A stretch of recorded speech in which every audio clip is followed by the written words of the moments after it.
This time signing tight end Gerald Everett. We're going to talk about it, break it all down and more right after this.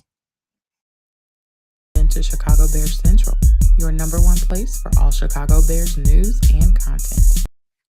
What's going on, Bears fans? Welcome to another episode of Chicago Bears Central, your number one spot for everything Chicago Bears related. Me and Stevo in the building today to break down this news. Stevo, the Chicago Bears have signed former Chargers tight end Gerald Everett to a 2-year deal with a base salary, I believe, of $12 million base value. It can go up to $14 million.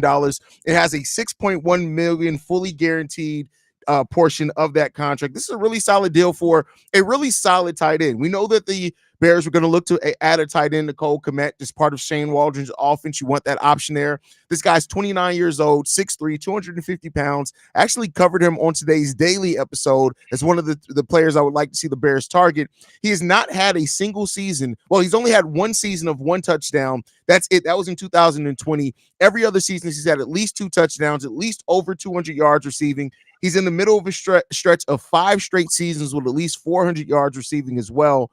How you feeling about this signing, Steve-O? I mean, it's a good signing. I can't be too upset about it.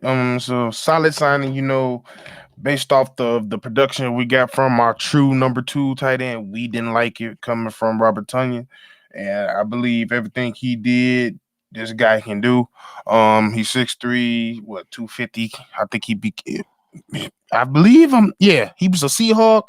Then he went to the Chargers. Now, to me, the only thing that worried me, I really thought his numbers was going to jump a little bit due to the offense he was, but also he had a lot of people in front of him. And, if you're not Kelsey, you ain't going to see crazy numbers anyway. So, But at the end of the day, what we need here at this team, it's a pretty good signing to take, like you said. And the thing that I like is 8.1 receptions per.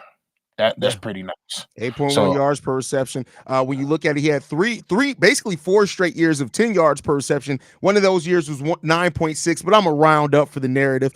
So he's really productive tight end. If you give him opportunities, he's going to get you between 300 and 400 yards receiving. And when you look at the way that the Shane Waldron likes spreading out the ball, those opportunities are going to be there. And Shane Waldron's offense, typically the number 1 and number 2 wide receiver, get the most receptions, but then it's tight ends and running backs that are usually next high up on his list. And that's why when you look at the signings of bringing in a running back, I think Roschon's going to get opportunities in that as well. Now you have this tight end. This is another hole that we know needed to be plugged on this team. And this is for a really reasonable deal. $6.1 million per year is not bad at all. So no, and I believe he was out of everybody in the market for tight ends, he was ranked like 6th. I believe around that part. So that's pretty good contract for the 6th best tight end in the market. And it leaves more room for of course we know with the Darnell movie, we got more money coming that we could deal with. And especially with now that you gave him a team friendly deal, you can make more jabs at other signings that might open up. You never know. Even we're still seeing people get released around teams. So you never know what can come our way with the way we're doing. But we all know he wasn't going to go out here and give everybody just boo-hoo amounts of money. He was going to be real smart about it, and that's the type of thing he did. And once again, he's not always going to go for the biggest names. He's going to go for the names that it's almost funny because when you just really think about it, he always goes back and look at who killed us last year. Yeah, Chargers did kill us last year. Who's one of those people to kill us? Jared. So it's like Gerald. I mean, I said Jared. Yeah. Gerald. Well, it's like it just shows you that like he values what he sees in person versus always what he sees on tape. So I think it's a combination of he's seen them and he did more research on them, and then when it became a time to where he can make a move on it, he struck for it and he struck gold with it. And the thing that I like about this signing a lot too, and this is not to knock anybody else, you also got to look at one of his biggest strengths with Gerald Everett is yards after the catch. I know you talked about what he averaged. He averaged 8.1 yards per reception last year, but 5.4 of those yards were yards after the catch. He's a monster with yak.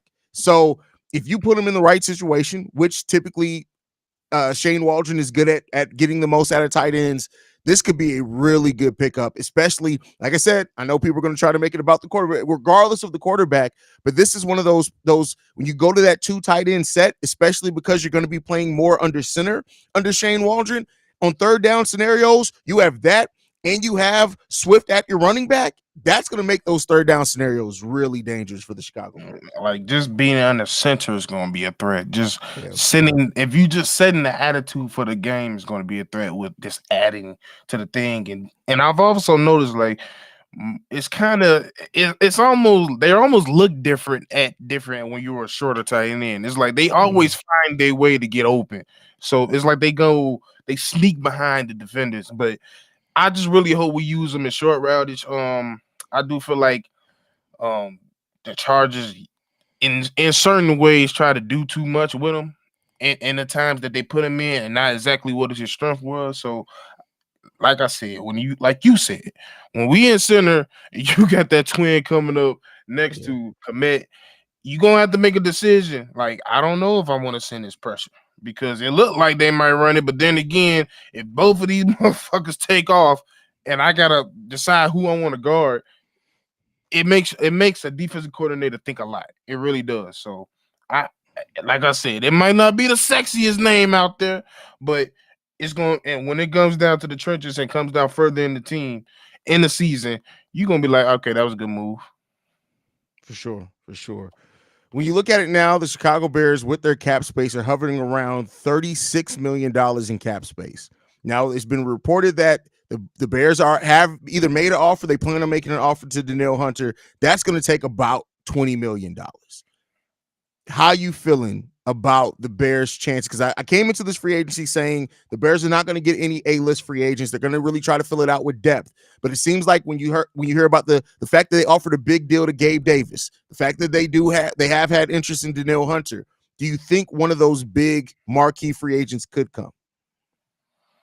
I mean, yeah, because I still feel like they haven't spent that bulk of the money that they could have on other things that they could fill in because they're still waiting on either one or two people, which is probably Danielle. But just to me, if this Danielle deal does go down, like I said last night, I feel like that Justin and Caleb together might look more and more likely because to me, it just don't make sense to sign a 30. What are you going to be, 30?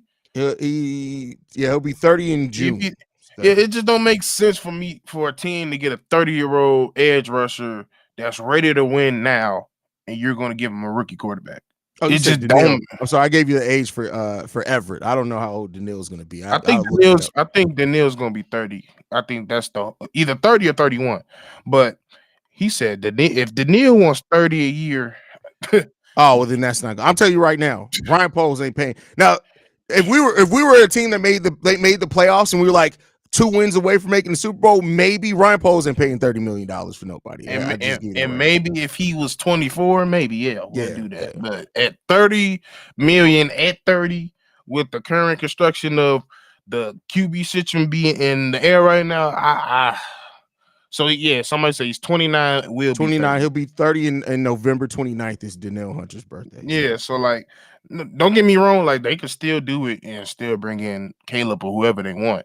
But to me, football sense, it leans towards like we might just be keeping Justin as this bridge quarterback and just doing the Patrick Mahomes. They let him sit for a year, and when it's time, call him up, and then whatever you do with Justin, you do with Justin. I don't know. We'll see. I listen. I have no idea what they're doing there. But I will say this, man. A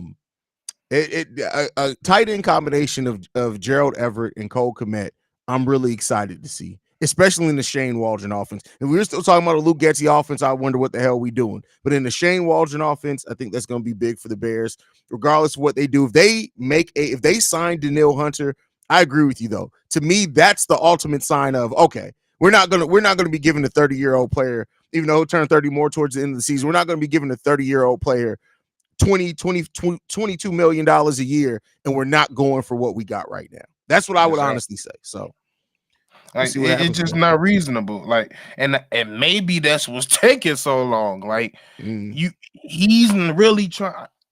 I just know somebody at that age is trying to win now. They're not trying to sit there and wait and to be honest, with this whole situation, like I said, you might be doing your due diligence, but to everybody else, it look like you fucking around. And that's what probably could take so long with this deal because we've been hearing about this deal for damn near 3 days. So I don't know. Like, I don't know what the hell going on. I don't know what's going to happen. Hopefully he does, and they can get that thing on wax. But at the end of the day, I was just tired of it being so fucking quiet today. It was too quiet for my liking today. So I'm glad we did end up making a good signing, and I hope we make some key signing. Golly, you got that. No, that's why I had to make sure where I got my alerts on because it's free agent season, so I'm looking at it to make sure we ain't getting ain't nothing else happen. But no, it's no. But why it sound like a Nokia though? Oh yeah, that's on purpose. It's throwback. Oh, you gotta remember that was my first cell phone. I'm old. The little joints with Snake on it, bro. That was life for me, bro. That was life for me. I'm old. That motherfucker fit perfectly in the palm of his fucking hand. But Absolutely. That's besides the point. But yeah, I'm just glad we making some some key signings. Somebody said where Ron Battalion go? Hopefully back to fucking Green Bay. I don't give a damn where he goes, but not here. But yeah, it is what it is. We made some good signings. Hopefully we can get that big contract we all seeking for. Facts. We got a super chat that I do want to get to before we get out of here.